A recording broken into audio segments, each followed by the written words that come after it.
Welcome to the Homegrown podcast. I'm your host, Liz Hazelmeyer, along with my husband, Joey.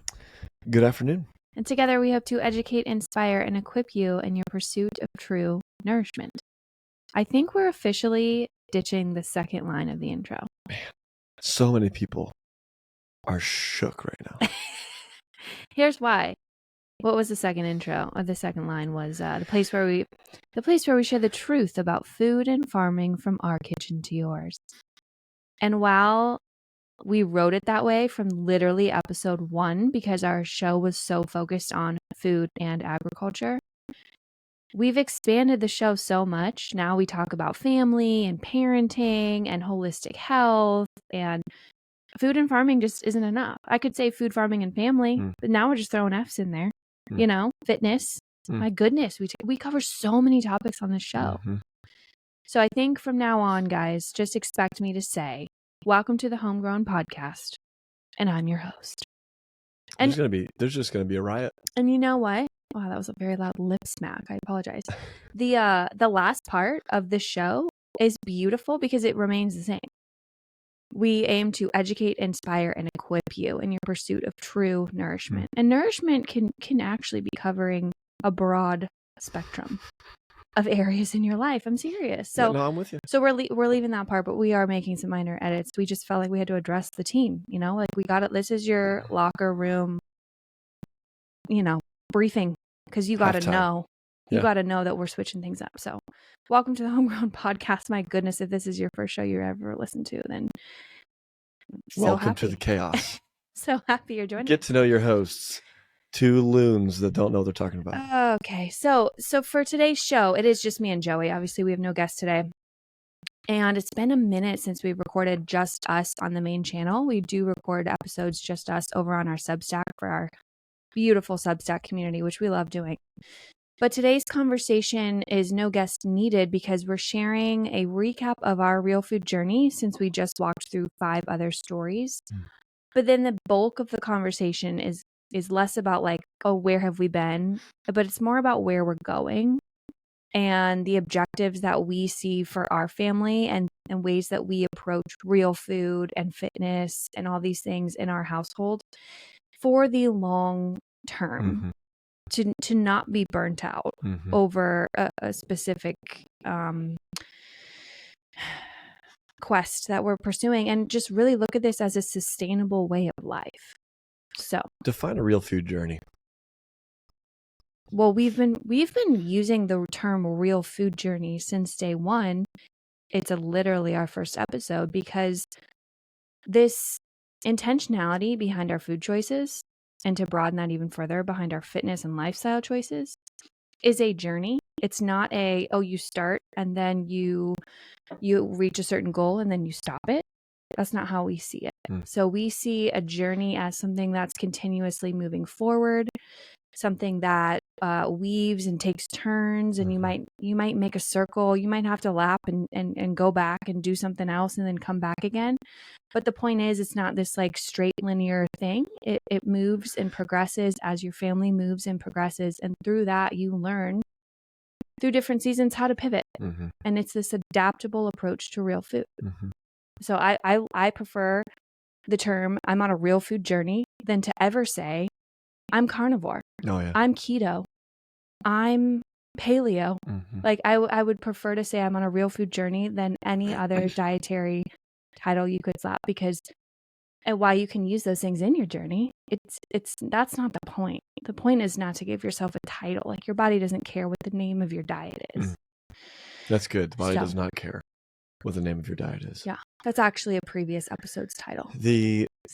Real Food Journey episodes, the series that we did on this channel. If you haven't heard those, we sent out a survey, and we'll probably do this again. Yeah. Just to be clear, because we loved it and we got really good response from it. So we'll probably do it again. But we sent out a link to all of you people that are listening to this, and we had folks fill out a survey of just what it looks like for them to be on the real food journey. We were pretty overwhelmed, actually, if I'm honest, with how many people responded. I was expecting, to get a few people that were interested in being on the show, and we had, we fortunately had some filters to kind of put in place to make sure we found people that were like super locked in. But I mean, in survey responses, we had well over a couple thousand, and then we had people submit videos, and in that we ended with what, 100 something, Maybe. Yeah. something like that, a lot. And the objective was to go through and find folks, not that had just the best story or just that were the most well spoken, but we wanted to find people in different areas of life that could help relate to the most people possible. That was our objective, right? So the objective was find people that can share their real food journeys that are just like you. Mm-hmm. So when you're hearing this, you're thinking, listen to this person and they're going through a lot of things that I'm going through. And we wanted to encourage as many people as possible. That was kind of the objective there. Mm-hmm. And man, it worked. It did really well. And there's a lot of people that have amazing stories that we want to share. And the objective of this episode is to kind of go in deeper and kind of identify what a real food journey is, what it means to us, what our real food journey means to us, and kind of how we have created objectives, goals, and guiding principles to kind of keep us on a straight, or at least somewhat straight path for the long haul. Mm-hmm. Because it's so easy to lose motivation. It's so easy to get fed up. So easy to get tired. It's so easy to have a change of seasons in life. It's so easy to experience financial stress and then be like, screw it, I can't do it anymore. Life is crazy like that. I know. And the amazing thing is that this is a journey, right? It's not a climb. It's not like you're just going up the whole time, right? You're going to have twists and turns. You're going to get lost for a minute, right? You're going to be like... Now Miley Cyrus is stuck in my head because of that. It's the okay. Yeah. So the we get copyrighted. All right, I'm gonna recap. I think we should start by recapping our real food journey. Yeah, let's start from the beginning. If you haven't heard it, the very first episode, we started with what our real food journey was then. This is now like almost 3 years old. Yeah, don't even go back and listen to the first episode. Cringe. Because it was our very first episode we've ever recorded. So bad. You guys. I mean, you know, bless you. We're really good now. Bless you. So here's a recap, okay? There were several things leading up to our family having this crazy passion and desire about real food. One of them was the birth of our second daughter, who unexpectedly had bilateral clubbed feet. And, you know, even though we were told like, oh, that's the best birth defect you could possibly have, no one ever wants to find out that there's something different about their child. Okay, so we had this experience where we had a daughter born with something that was unexplained. And when I would ask and pry and inquire more, I never got any answers. Wasn't anything in our history as a family of this. Like, it wasn't hereditary. It was none of that. So then that led me down this path to believe, okay, maybe something's environmental. Let's see what we can do. Regardless of the source, I honestly don't even care to this day why or how it happened. But what happened was it opened up our mindset to look and take a closer, it just scrutinize our lifestyle, I would say. We started the way most people do. We looked at like our household cleaning products and we switched those, and then we went to personal care and all these things. And then in this time, we're also learning. What was the year of this? Just to keep people kind of on track here. So this would have been, we would have found out in 2015. Okay, so almost 10 years ago. She's born in mid 2016. Confirmed. Anyway, so then through this, as we're going through this kind of like overhaul of our home and lifestyle, eventually we get to food. Like, food wasn't the first thing that we really addressed.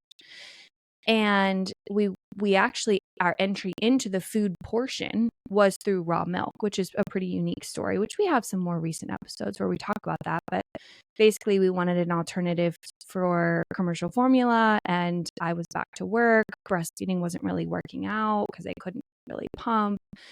And so we did this crazy thing, and we learned about raw milk, and we learned how to source it, and we started making formula for our infant daughter from home. To this day, best decision we've ever made.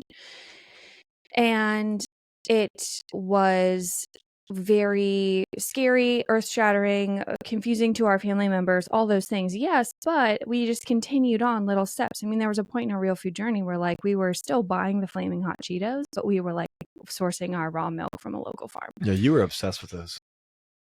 Yeah, it was me. No, it's 100% Joey. So Just I'm over here catching hands right now. a fridge full of like Mountain Dew and then like the raw milk right next to it. So it was this weird point where like, you know how when you have a health crisis and you want to pour everything into that, well, if it's with your kid, like you focus on them first and maybe you're the last person to kind of catch up on that. So I would say as we've moved through this real food journey, we were really focused on our kids' health, mainly with like our newest baby at the time. And then from there we grew and we expanded.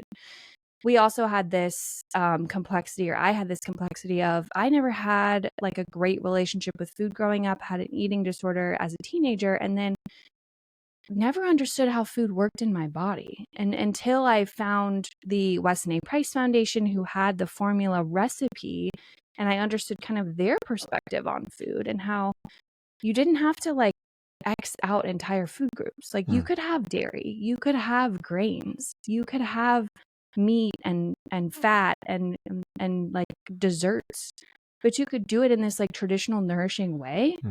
I was like, oh, that makes way more sense. So through this time where like we have this little baby, we're learning these things, and then that transitions into us just going full force and learning the sourdough. You were already a hunter, sourcing our meat differently, understanding food labels. Chiropractic care for kids, lip and tongue tie revisions. There were so many things that we started doing that, yeah. I mean, back then for sure, we were getting all kinds of weird looks, and to the point where we were causing tension in the families. Yeah. We were having people kind of like ask us questions about whether or not we were making good decisions.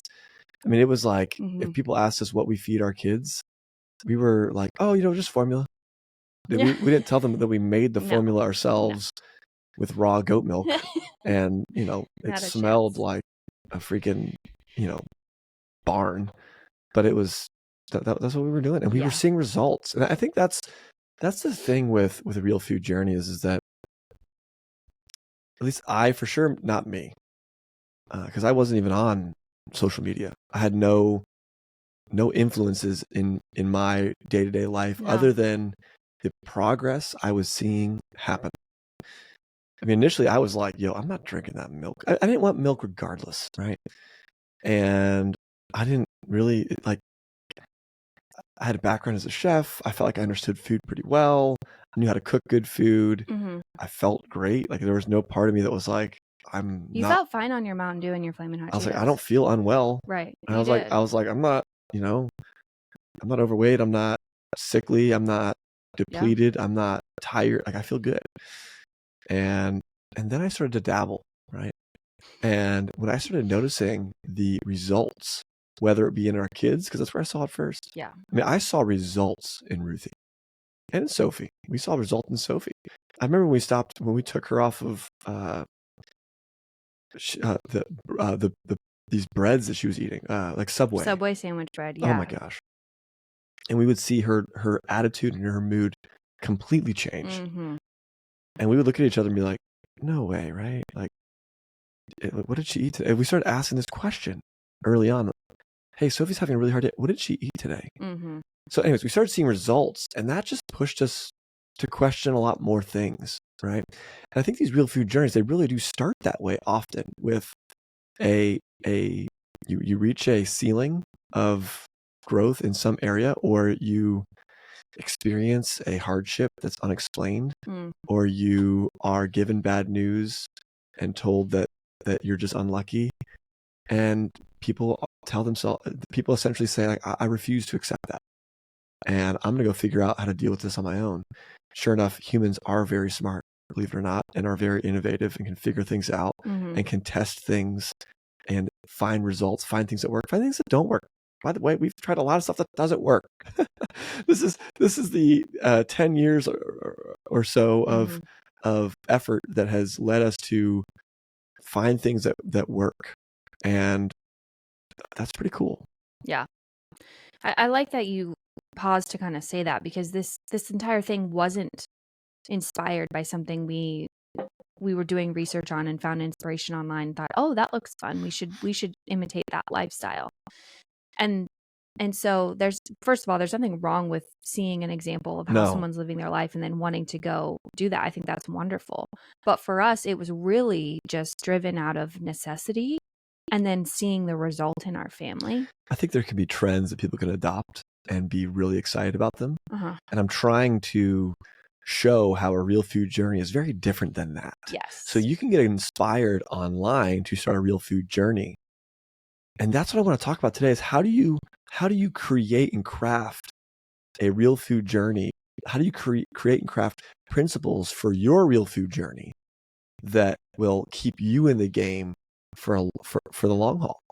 Because a journey is not a sprint. It's not it's not even just a marathon. This is like a stop and start and stop. Like you're going to be going like on this real food journey, hopefully, right, forever. And this real food journey doesn't mean that you're just like constantly grinding.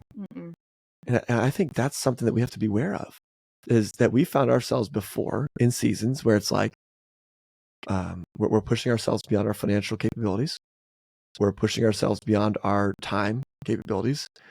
And we are stressing ourselves out because you can't do everything. And it really takes a lot of time to what's funny? Just imagine if I told you I was going to do 75 hard every single day of the year. Yeah. That's a great example.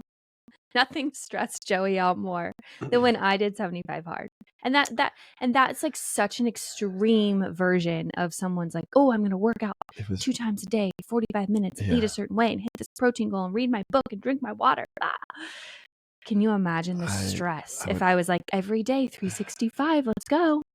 It just, anyhow, we're going to talk today about how we have crafted some things to keep I feel like we're just like holding back as if like it's like this big reveal, right?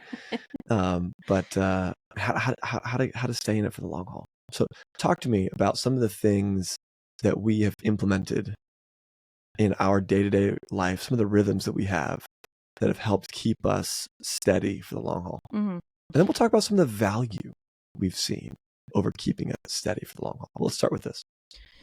So some of I call them like the pillars of our real food. We've dabbled in things like I originally got obsessed with sourdough and then realized like, well, I don't need to eat like half a loaf of bread every day. You know what I'm saying? So we've dabbled in different areas. I think it's really fun to get ignited and excited about something, but the actual pillars that have stayed with us are, number one, first and foremost, our family knows protein is a strong pillar in our diet, and not necessarily because we all like eat like super high protein and that's like all we eat. It's more so to combat the ease with which eating carbs is just so fun and natural. It's like we could eat carbs all stinking day long. People start their day with cereal every single day. Then they have a sandwich and then they have a chicken pot pie at dinner. And it's like, if you really calculated that out, that's pretty low protein. So it's almost like in our cultural, I'll say Midwestern even, cuisine, it's so easy to forget your protein. So because of that, we kind of combat that. We kind of come on heavy with the protein, knowing that we're going to balance out, knowing that we're still going to eat plenty of carbs. We're still going to have fat. We're still going to eat our fruits and veggies and fermented foods. Let's go granular. What does that actually look like? Because people are like, oh, we'll start with protein. Like, what does that mean? And I'm going to start kind of like, because this is my question, answer my own question, but I want people that are listening to this to kind of go granular. It's kind of what I'm trying to encourage people to do. And so if you look at this in a granular way, our kids are probably going to laugh when they're older about how mom and dad were so nuts about the protein because we are. Yeah. And if our kids are really fighting us on a meal, which, shocker, let's pull back the curtain on our kids a little bit. Our perfect family over here. It's not so perfect, right? Our kids don't always eat everything. We have some picky eaters, and we have some challenges in our life, and with food that it's not just all daisies, right? If I'm ever gonna stand on a hill and just absolutely just fight to the end with one of my kids about any part of their meal, it's the protein. It's not eat your broccoli. It's truthfully not. We are not the ones that are like, eat your veggies. Like this is a new generation for us, right? In my day, it was like, gotta eat your vegetables, right? It was force feeding Brussels sprouts and broccoli, and nowadays I love that, but like back then I was like, Mm-hmm. So the protein forward thinking is where we are. So if our kids are going to not finish their full plate and we're gonna put it in the fridge for later, or they're not gonna finish it, right? And we gotta like compost or throw it away or whatever. It's the protein that we're going to really try to push for a number of reasons. Now, I will also say there have been days and times and meals and scenarios where our kids have eaten a sufficient amount of protein that day. And so we'll kind of check that box and say, hey, you know what? You've had a good amount of protein today. You don't have to eat so much of this steak tonight. If you really want to get in on that asparagus, by all means, go ahead. Mm-hmm. And it's like, that's just how it goes. But exactly what you're saying at a granular level, what does that look like? It means that for breakfast, we're not serving pancakes or waffles, or if we make those things, it's one, a very special occasion, and two, we're pairing it with protein that they're going to eat first. Mm-hmm. It's like, hey, we're doing pancakes. Cool. While daddy's making the pancakes, why don't you go have some pepperonis? Or why don't you eat some sausage that we cooked up? Or why don't you, hey, Sophia has bacon in the oven. Why don't you eat some of that bacon first? And it's always like, well, I promised I'll eat my bacon. Can I just have some waffle? And I'm like, so, then it becomes the debate right back and forth. I'm like, oh no, you're gonna eat the bacon, you gotta eat the waffle, right? But that's kind of the protein forward approach for lunch, right? We've got snacky foods in the house. I think I'm just eating up all the things you probably should be telling. No, I love it. But for lunch, it's snacky things in the house that kids can grab easily. But none of those things are like carby granola bars. None of those things are, I don't know, what do people eat that are like goldfish crackers or pretzels or none of that stuff. Dorito. I'm trying to think of like all the I guess I don't know things what the I grew standard, up eating. What did I have for lunch? My parents low key fed me pretty good to go. Oh, I always had like a chip or something with it. And I'm not anti-chip, but I think what you're saying is like we have some snacky things that's usually like a protein, like a cheese, a meat, and a vegetable and a fruit. And I want to clarify some understanding here. We're not like sitting on a pile of money over here and only buying the good foods because we're just trying to like perfectly manicure our situation. What we're dealing with is a budget, and it's when we're in the grocery store, in one hand you've got the bag of chips, and on the other hand you have the bag of pepperonis, and they're both about the same price. And you think to yourself, okay, this will be one meal, or God forbid if Joey has a stressful day. And on the other hand, it's 3 to 4 days of our kids grabbing some stuff out for lunch. So we're going to drop the chips and we're going to grab the pepperonis.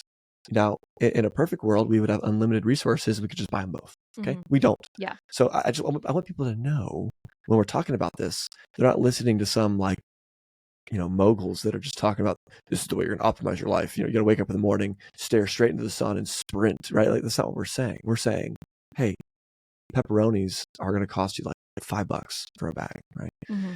And or $8 for the ones I buy. Whatever, right? And then you could buy a $5.29 bag of chips. Right? Yeah. So true. Anyways, the dinners is where we're typically cooking a big meal. Yeah. This is a protein, veggie, starch. Typically, is what we're rocking and rolling with. And I'll let you take it from here.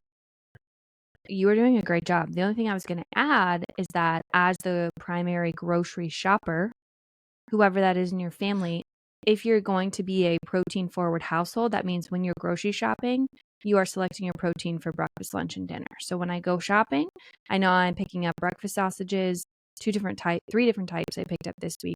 I didn't do any bacon because I've stacked up on sausage. I know I have eggs.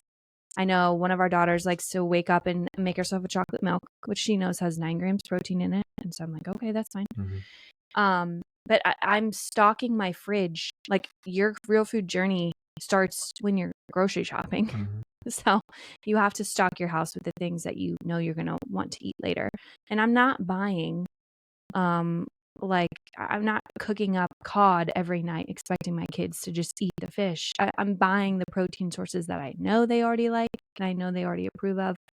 And then the 20% of the time we are pushing them to try the new thing. And we do intentionally do that, just for everyone to hear this, is that we will intentionally push our kids. When I say push, I mean I will sit them in a chair and I will look at them when they are turning their nose up at, what was the last thing? I made green beans and I'd put some Parmesan cheese on them after I had steamed them and dressed them. I had like a vinaigrette on them or something, and then I dressed them with, and then I topped them with Parmesan cheese. And Ruthie's like, I don't like cheese on my green beans. And I'm like, hey Ruthie, remember that thing where we're gonna try something? Like we had a family meeting, we sat everyone down, we said, Ruthie, your season of life for the next year is gonna be 6 months or whatever, is gonna be, you're gonna try new foods that you feel like you don't like. Oh, Dad, but I don't want to. This is what you're gonna do. Okay, right. And then the plan goes into action. And hey, Ruthie, remember that thing we talked about? Like, you're gonna try this green bean. If you don't like them, that's okay, right? You're gonna eat your protein, right? This is the hill we're gonna die on. But I want you to try the green bean. Takes a bite, looks at me, gives me a thumbs up, gobbles the green beans down, right? Oh my gosh. It's just how it goes, right? It's how it goes. But having that expectation of I'm going to try things I don't want to try, it's actually, in my opinion, more valuable for her to be okay with to practice the self-discipline to do something that maybe in that moment she doesn't want to do, than it actually was to even ingest those green beans. Yeah. Like I wasn't super stressed about her eating those 5 green beans. So anyhow, I love it. Because I mentioned it. So protein is a strong pillar in our household. Okay. And I hope you know by now too, like we explain this explicitly to our to our kids. Like we look at them and say, like, you have to have your protein. We're not just like, and here's why. Here's what protein does for you. Here's how it helps you. Here's how it regulates your blood sugar. Yeah. When you eat protein before you eat other things, it can help manage that so that you don't have major spikes in energy and crash. You're not taking naps throughout the day. And I mean, to the point where like I'll look over to my oldest and I'll see her like eating some crackers, and I'm like, "Is that your lunch?" And she's like, "Well, I had like 2 sausages and an egg first." I'm like, "Oh, okay, cool. Like you got it. Like you understand." The other day we didn't have a lot of breakfast food. I hadn't gone grocery shopping in like 4 or 5 days, like past the time I was supposed to go. So really it had been like 10 plus days since I shopped. And I was like, I'm just gonna like eat this sprouted oatmeal and like, you know, try to get some yogurt in later or something. And she had like cooked herself up a broth, like as her breakfast. And I was like, as a 13-year-old, I would have never done that. But like, she's just like, I know I need my protein. I got to get it in. But I mentioned the raw milk. So that's another pillar of ours. So we hit the protein. We intentionally sourced a few ingredients just insanely well. And milk and dairy is one of those ingredients that we sourced super well. So we get our milk from a local herd share. We're in Ohio. You can't just buy it off the store shelves. It's really not that hard to get access to it, legal access to it. There's different everywhere. It's different everywhere. No, I'm saying in Ohio though. I know. I'm saying, but people listen to this, like it might not be the same for you. Our experience is not that challenging. I say that as a don't let it intimidate you kind of thing. If you're like, oh, I live in Michigan or Ohio or blah, blah, blah, and it's illegal. Well, it's not really illegal. It's just you have to source it not in a retail store. So we've been doing that for like 8 years, and we have never had any issues with illness or sickness or anything. We've done several episodes on raw milk, never ever. But the reason why we source that so specifically is because, one, we understand the benefits of raw dairy. If you want to hear that, there's like 5 full episodes. Well, just give us the off the top of your head a few of those. So everything that is beneficial about milk, which is one of the oldest foods that humans have consumed. It is our very first food as breast milk that we consume from our own moms. But as we age out, we consume other mammals' milks. Everything that is beneficial, the vitamins, the minerals, the fat content, the protein, is only bioavailable in its raw form, because the second we pasteurize that milk, we are destroying the enzymes. So now your body doesn't have the ability to break it down the same way, and that's why you feel kind of yucky if you drink commercial milk. We are denaturing the protein, so your body can't even assimilate that beautiful protein-rich milk that's in there. We are, through homogenation, we are blasting the fat molecules into these tiny little balls. We're basically shattering them into, like, from these big, nice globules to these tiny little fragments, enough to where they can just slip right into your bloodstream and cause almost like elicit like an autoimmune response. So homogenation is unfortunately, it's so unnecessary. We started doing it just because the consumer didn't like the cream on top. So they like, oh, let's just homogenize milk. And so basically our modern processing of milk has turned it from this beautiful, nutrient-rich, very digestible awesome, really balanced source of nutrients because it's 9 grams protein, 9 grams fat, and 11 grams carbs. So it's like perfectly balanced. Mm-hmm. And it's taken it to this thing that we can no longer digest. It ferments in the wrong sections of our digestive tract, so then it leads to gas and bloating. It can end up straight in our bloodstream, like I said, those fat molecules, so then it can kind of cause this autoimmune allergy response. And that's why you see so many people struggle with milk. So there's major detriments to to pasteurized milk. Yeah. But some of the benefits to raw milk is that there are some major nutrient density. There's major nutrient density found within milk that you get from it, and you don't get it from milk or at least not in the same way as pasteurized. But also there's this enzyme factor, right? And benefiting digestion and allowing you to, there's almost some potential gut healing realities happening here. Mm-hmm. Yeah. So it's not that raw milk contains lactase. It's that when you drink milk in its raw form, it facilitates your body's production of lactase, which is the enzyme that breaks down lactose, which is the sugar in milk. Mm-hmm. So when you hear people say, I'm lactose intolerant, that means they're lacking the enzyme lactase. And so there's argument even of, oh, well, can you slowly incorporate dairy into your diet and rebuild that? Is that something like muscle growth that you can train in your body? And so it's just an interesting conversation, especially if you look at family heritage and lineage and ancestry, and did your ancestors consume dairy? And if you have a strong culture of dairy consuming ancestors, you probably can tolerate lactose pretty well. So some of this is like a biological response to milk, but I think the second you learn about what in the world we've done to commercial milk, and then you take into account the health of the cow and what these large commercial dairies are feeding the cows, like they're not eating grass, they're on grain, you start to understand pretty quickly that one of our beautiful staple foods, milk, has been completely denatured, and that's why we see so many people ditching it for the plant-based alternatives. And for us, we swing the opposite direction. We want to use milk any way we can. So I will put milk in oatmeal.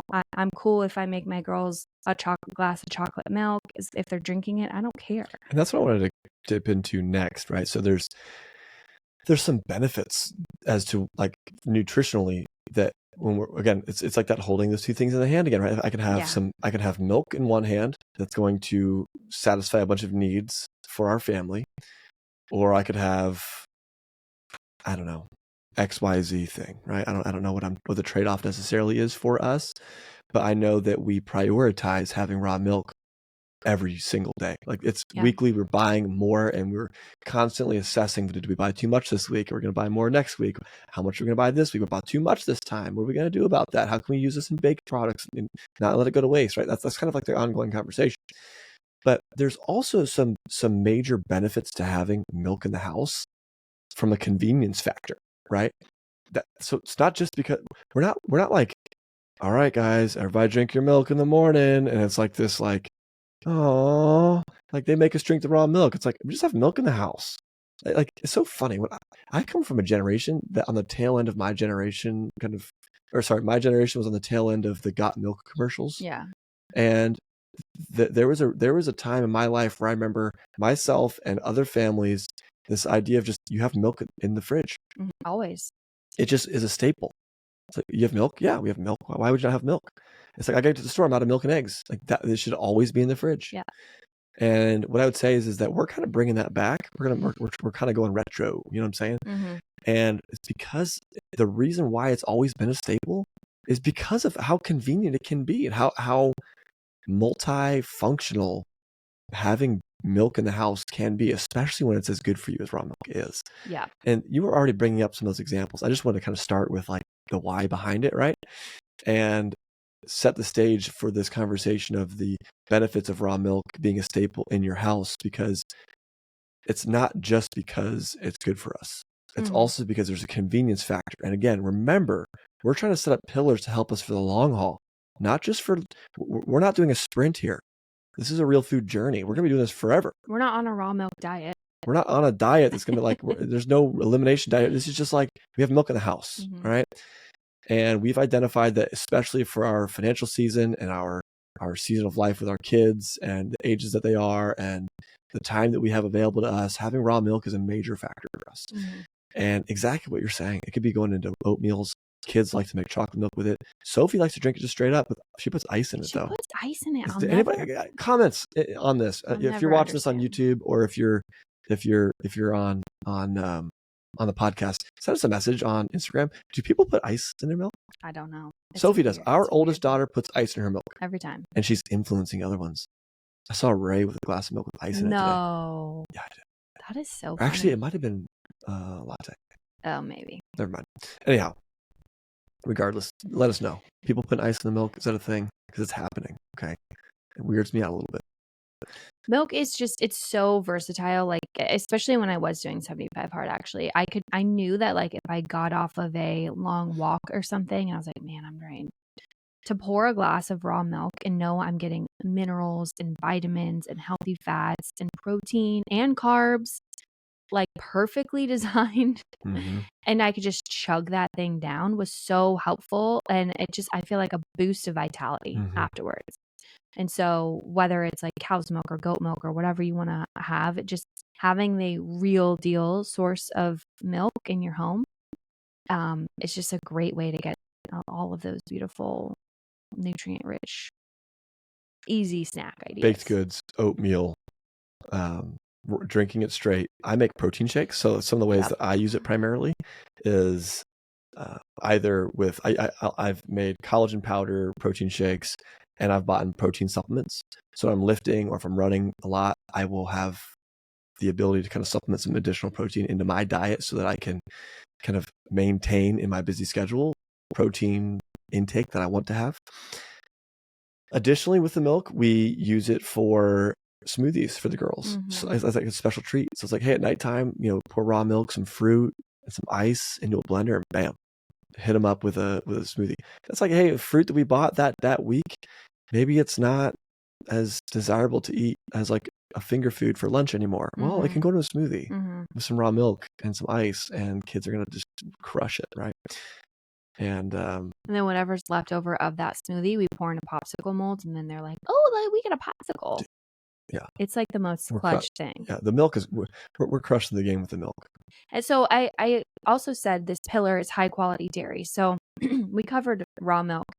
We also buy high quality butter. We buy raw milk yogurt, but that's primarily consumed by myself and our youngest. Our older two don't eat that.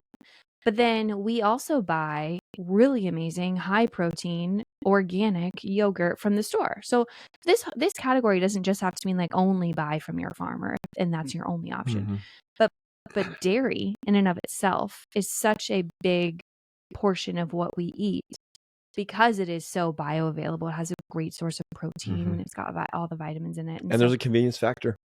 Yogurt is so convenient. It's like, dude, you're feeling snacky, like just crush a yogurt, dude. I've been taking the Painterland Sisters yogurts and putting them in the freezer, and then I eat them as if it's like ice cream. Listen, y'all, if you have a store that sells, and we have no deal with them, I make no money from this. I just want y'all to know that if you have a store near you that sells Painterland Sister yogurt, and you even remotely like yogurt, dude, this stuff is insane. It's so good. We're talking like 15, 16 grams of protein per cup. And now again, it's pricey.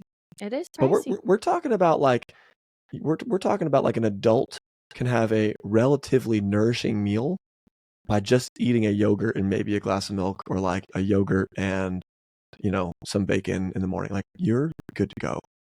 They're hooking you up. And we have an episode where we talked with Haley Painter of the Painterland Sisters. It's great, and their yogurt's incredible. So definitely check that out. Definitely go find some. Yeah. What other pillars we got? So dairy is a huge one, and we could go on and on about this. We don't want to waste y'all's time. I hope you're seeing how we have some things that we've established. Again, remember, I'm being obnoxious here so that we all get this. Right? This is important stuff. Real food journey. Going the long haul is very important. having pillars in place or objectives, goals, things that you are establishing on the front end to set you up for the long haul. And things that can help you do that is having a protein forward mindset, having a really good squared away sourcing protocol for dairy. And then what's next? Well, if we're talking sourcing, do we want to talk about meat in this episode? Or I think briefly we can talk about some meat. Okay. So for us, we have kind of nailed down where we're sourcing everything right now in this current season. I don't feel like I constantly have to search for a new source for XYZ, which is nice because it takes away some of the decision fatigue. I just know, okay, I go to Fresh Thyme, I get the frozen sausages by this brand because they're preservative free. It's just pork and seasoning and salt, and that's it. So once you kind of identify the proteins that your family are going to actually eat and enjoy, and they are a relatively clean source. I mean, the sausage is one of the hardest things to source because everything at Kroger is virtually trash. I mean, sodium dioxide, just like all of these weird additives, not to mention these poor pigs. And who knows the animal welfare of this situation? We don't know. And if you don't know, I'm just going to assume it's probably not great. So identifying our sources of good protein has been really helpful. For us, that looks like a variety of things. You're a hunter, so we get some portion of wild game every year, hopefully. We also tend to buy our beef in bulk, although we've currently run through all of that. So now we even have to go to the store and get some beef. There's great organic grass-fed beef options at the store, either at Whole Foods or Fresh Thyme. I will say Kroger, if you're in the Midwest, isn't the best place for it. It's not the most affordable, or doesn't taste the best, but you find something within your region that hey, I like this brand, we'll buy this every other week. We're not buying steak every week, okay? So go with your cheaper cuts, get your ground beef, whatever, but find your protein sources that you enjoy. And then the same thing for if you're buying wild caught fish or any sort of seafood like that, where you're getting that from. And so that can look like a number of different things. You can be sourcing directly from your rancher or your farmer locally.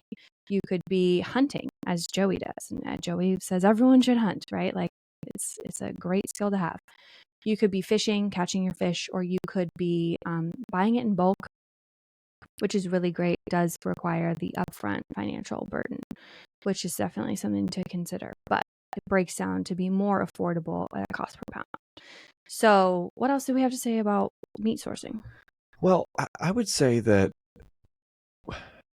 when you're living protein forward, your meat sourcing is going to really adapt to your current life circumstances, right? Can you hunt? Maybe not. Maybe, I would love to encourage you that there's other ways to figure out how to hunt than beyond just like I own a big plot of land, because plot twist, I don't own a big plot of land and I hunt a lot. There's ways to enter into government wildlife management programs. There's so many ways to hunt beyond just I've got a ranch that I can go out with my buddy. Like, yeah, there's more ideal ways to hunt. I don't do that. I do it because, it's a priority and I figure it out. Right. So, but maybe there's no options for you for hunting. And maybe now's the time to bust out the time and cost calculator, right? So either you have more time to figure out how to get your meat, i.e. hunting and fishing, or you've got money and you're somewhere in between. You can't have zero time and zero money. And you can't have unlimited time and unlimited money. You're somewhere in between. Everyone is, right? And finding out which option works best for you.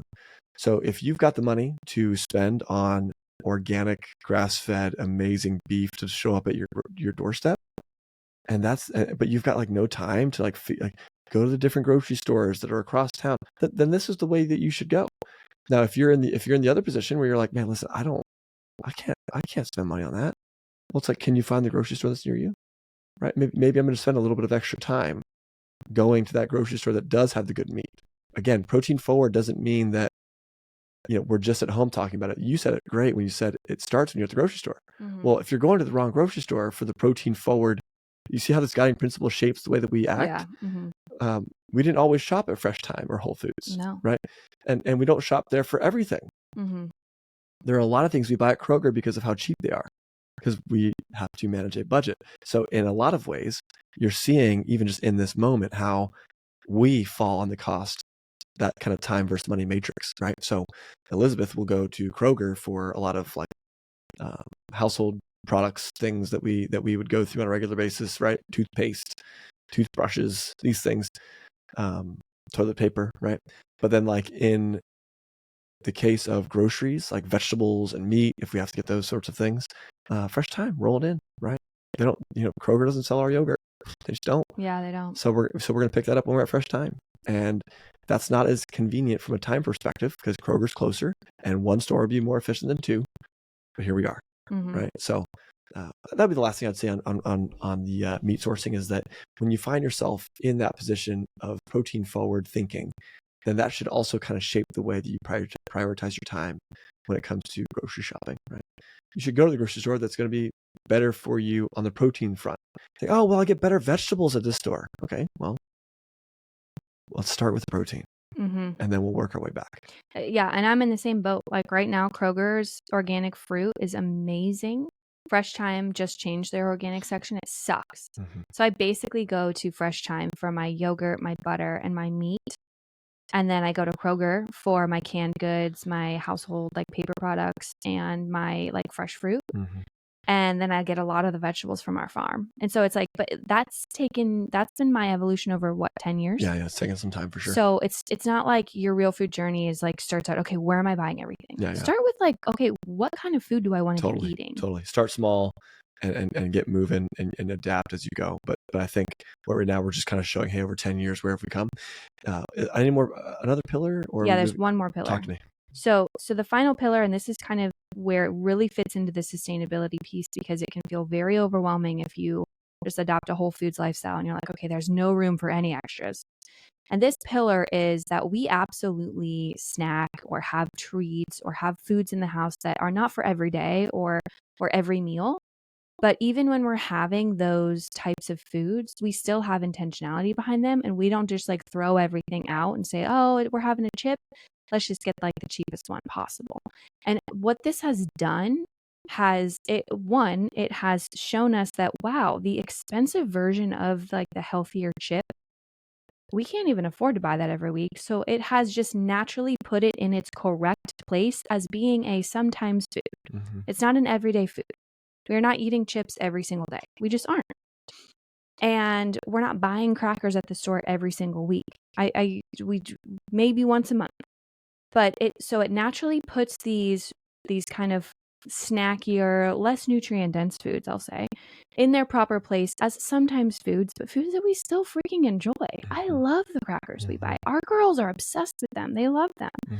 We get amazing, we do up movie night like you've never seen, okay? Every single year we're watching through all the Harry Potters. Turn up. Which, is controversial in the Christian space, but that's okay. That's fine. I grew up not being allowed, so I understand if you're wigged out by Harry Potter. But regardless, we do these amazing movie nights. And we don't hold back, but we're not buying the Doritos and the Lay's. We're getting everything that's avocado oil based. We're getting the tallow chips. We're getting the dye-free, like cleaner candy. Because while we know that, hey, and we have fun with our girls. Like, we're like, yeah, we have no limits around movie night. We're like, get your plate, fill it up as many times as you want, and enjoy yourselves. But what we're not doing in these moments is having these like really stark contrasts between, okay, we have all of these real food values most of the time, but then some of the time we trash it all and we just say, forget about it. We can show our kids that you can hold both. You can have standards for the foods that you want to eat, and you can say, hey, actually, these ingredients in these chips are way better, and they're just as delicious. Let's just get those.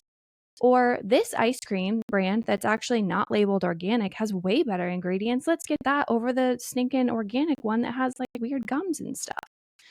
And so it takes a lot more like label reading and annoying, like trying to find the brands that you like. But once you identify those, like I don't have any problem about buying Siete chips here and there, except for the fact that they're so expensive that I buy them so rarely that they become a sometimes food. So I guess my whole point in this pillar is, it's not that you have to you don't have to go on the extreme of, oh, if my kids are ever going to have a snacky food, I have to make it from scratch and I'm going to like peel the potato and run it through the mandolin and fry the chip myself. You can absolutely do that. But there's also options to have the delicious, fun, snacky foods and stay within your real food priorities.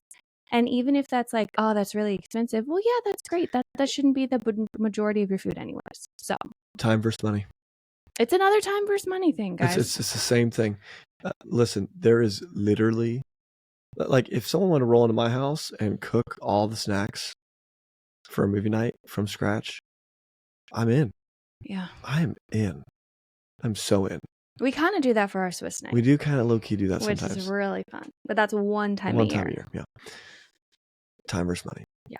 Let's talk about some of the wins that we're starting to see and kind of how long it's taken us to get there. And our kids? Mm-hmm. Like examples of what they've done? Mm-hmm. Okay, you go first since you're asking. So you might be asking the question like, wow, I've been doing this for like 3 months and, you know, they're saying that this is going to be valuable and beneficial. And, you know, I've eliminated all the seed oils out of our diet. I've eliminated, you know, I threw away everything plastic. I drop kicked our microwave and broke my foot, right? Like I've done so many things, Liz and Joey, and y'all are, you know, full of it because, you know, my husband still wants to drink Monster and eat, you know, Flamin' Hot Cheetos, and my kids, you know, hate the food that we're making, and I've not seen big behavioral shifts. I don't feel much different. Like you're gonna have questions.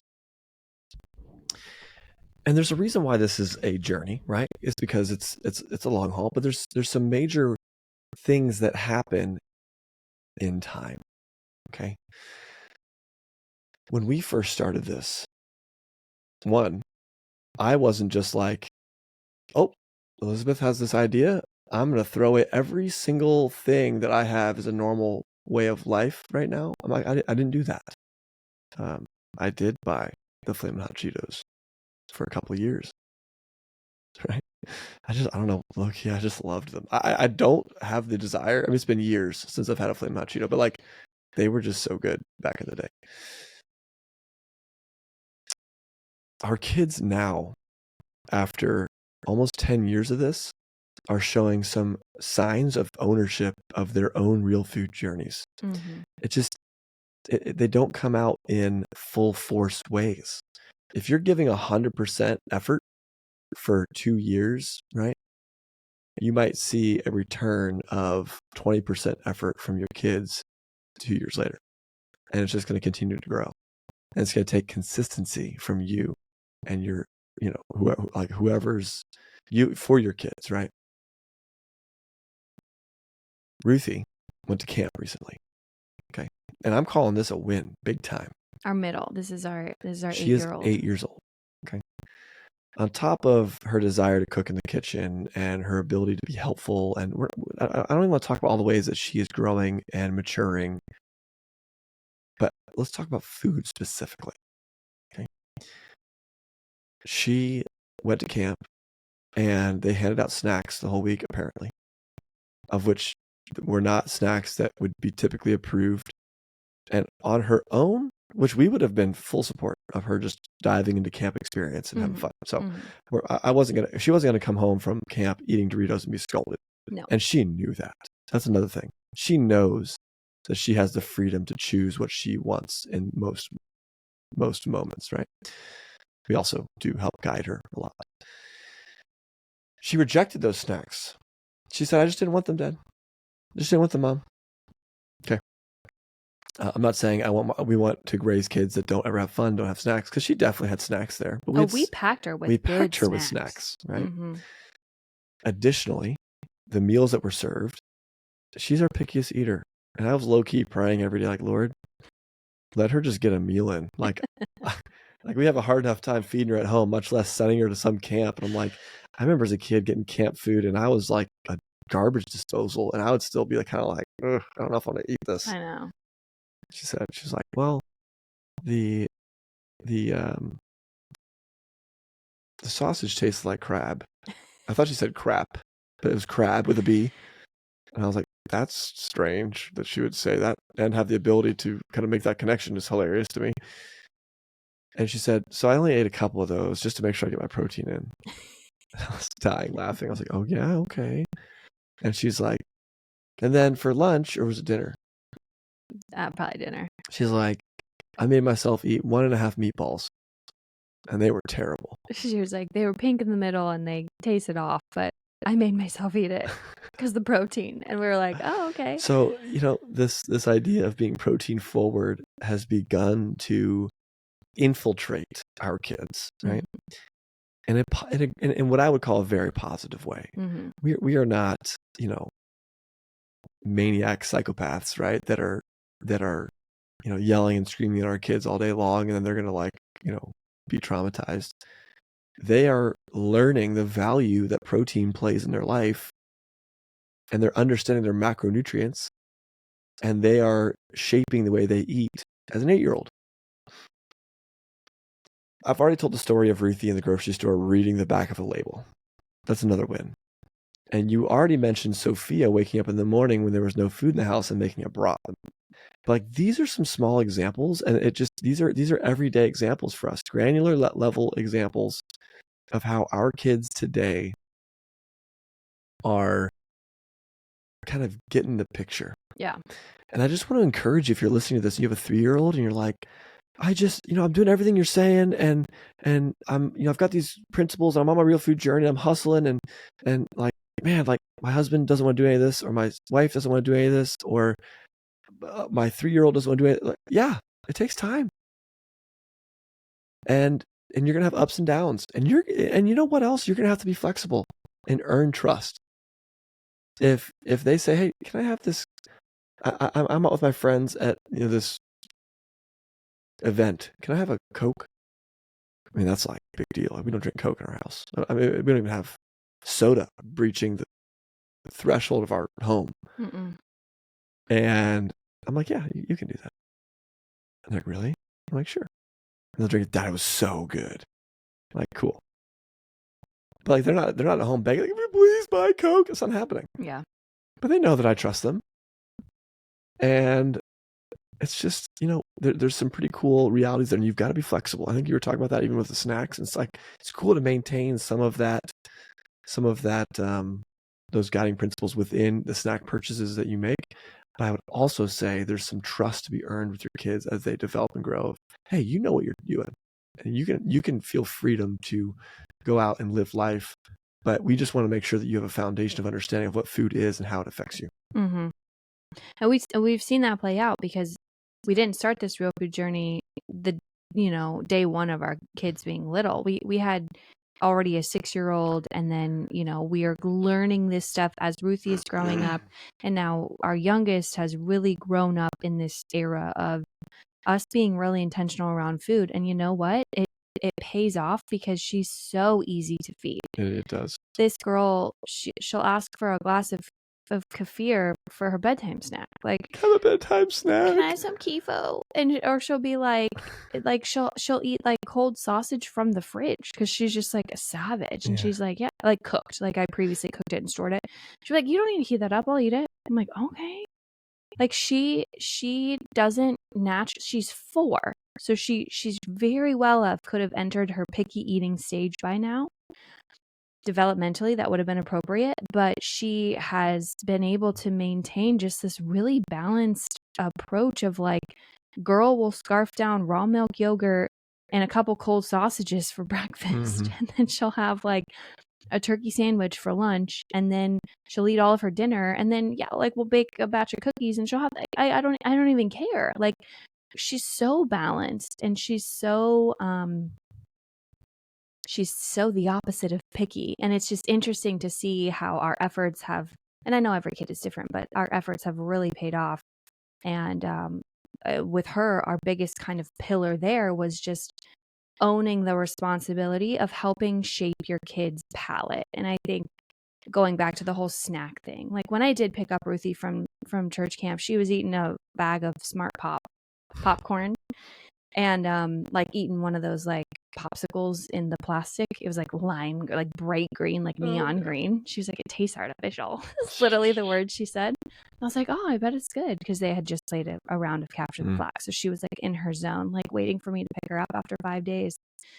But this idea of like within your real food journey, you're not only helping shape your own palate or reshape your palate, but you're shaping your kid's palate.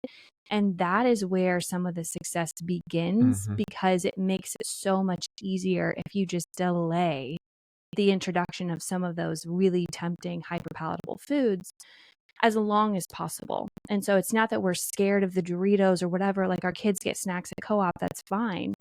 But looking at their everyday, looking at their breakfast, lunch, dinner, snack, and really emphasizing the things that are important to us. And then especially if you do get the chance to do this while maybe you're pregnant or you have a little kids at home and they haven't started eating solids yet, what a wonderful opportunity to help shape them and begin their real food journey. I've had people tell me before, well, Joey, don't you think that you're just depriving your kids, and as soon as they get older, they're going to go out and just rebel? I'm like, they probably will.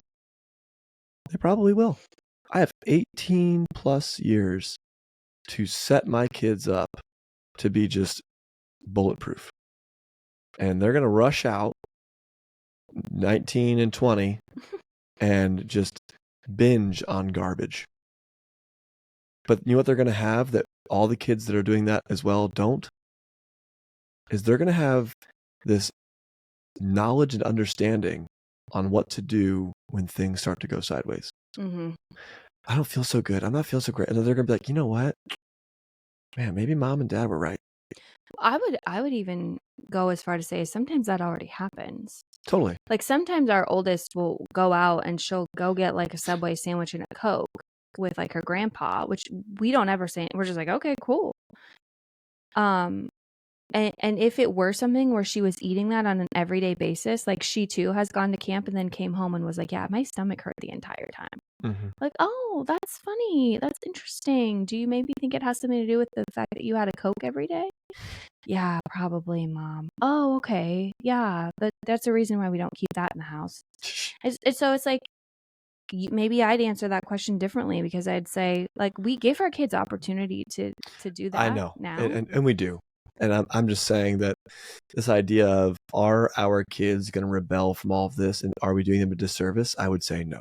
I would say I believe that the foundation of understanding is going to stand the test of time. And it's inevitable that kids will rebel. And it's like, in some capacity, not like they're not going to fly off the hinges all the times, right? But like, our kids are going to leave the house someday and want to make decisions for themselves. And I would much rather that they have a true understanding of food when they're making those decisions. Totally. I'll hear occasionally, like Sophie will talk about, like, Ruthie, when I'm like 17 and I can drive, I'm going to pick you up and we're going to go to the movies. We're going to buy all these snacks that Mom doesn't let us have, and we're going to eat them all, and it's going to be so fun. And Ruthie's like, yeah, let's go. And I'll be like, how are you paying for that? She'll be like, with your credit card. Okay. But it's just, I think that question is really asking, like, should you really have such strict standards in the home now, knowing that there's going to be a point in their life where they're going to want to pave their own way? And I would say in any realm of parenting, that should never limit you on your ability to instill a value. You can instill a value in your kid, knowing that they're going to want to have a way to pave their own decisions without fearing this, like, oh, I'm like, there's ways to do it right and there's ways to do it wrong. And that's something that we're not oblivious to. Totally. So in this real food journey, that's why we call it a real food journey. That's why we don't say, girls, we only eat organic, because that's not true. And we're going to give them the agency and the leeway to practice in little spurts while they're under our roof. And then when they're out of our roof, we'll know that, hey, you had 18 years of education and we're still here if you have questions. But health is a personal responsibility. I can't make you healthy. So go on, go out. Totally. Yeah. I love it. Hey, gang, listen, real food journey. It's bigger than just this cool story. It's not a sprint. This is not something that we're trying to work on in the next 3 months to make a quick fix. And with kids specifically, wanted to call that out. And sometimes your spouse. Yeah. We're playing the long game here. Okay, friends? And for me, speaking for some men, man, it took me a little while to kind of see the results of cleaning up the way that we live and eat. And with your kids, man, it took us years to start to see some of those major benefits, but they're so obvious now. And they're not just test questions that they've memorized. These are characteristics that have been rooted into who they are. And that's pretty cool. Mm-hmm. It's what we're doing here. That's why we've got the podcast. It's why we created resources for you all to utilize to start that conversation and or supplement or continue to have conversations around nutrition and food with your kids. And this is a perfect segue into if you haven't already, go to homegrowneducation.org and get yourself some nutrition curriculum for you and for your kids. Get some food plans, get some things to support your real food journey. Mm-hmm. That's why we do that. That's what we're doing here. That we're hoping to inspire, educate, and equip you in your pursuit of true nourishment. And this is how we're doing it with resources that we have for sale, with podcast episodes that we put out on a weekly basis, and more with the Substack. By the way, go follow us and subscribe to us on YouTube. Homegrown Education. Hit us up. You can watch us right now. You could be seeing me and commenting about how, I don't know, whatever. What was the thing that we wanted to talk about? Milk, ice in the milk. Yeah, do you put ice in your milk? You could be hitting me up on YouTube right now telling me if you put ice in your milk. Because I just want to know how many people out there put like ice the in milk's already cold, just to clarify. It's fresh out of the fridge. So she's just making it extra cold. I don't even know. Either. Yeah. I don't know. It's a thing, and she's into it. You can find us on Instagram. I'm at Joey Hazelmeyer. Elizabeth is at Liz Hazelmeyer at homegrown_education. You can find our goods and retail shop at shopth.com. We got coffee, tea, soap, dish care products, sourdough products. We have awesome things on there to get you in the sourdough game. Lard dish soap is just better, okay? It's just better than liquid dish soap. You can apply it. It lasts longer. It's cleaner. It's just better. So go shopth.com, get some lard dish soap for your house if you haven't already. Get yourself a dish brush and a sponge or whatever you need. I like the dish brush for dishes, and I like the sponge for Bath and Body. That's my thing. I agree. That's my thing. Friends, until next time, that's a wrap.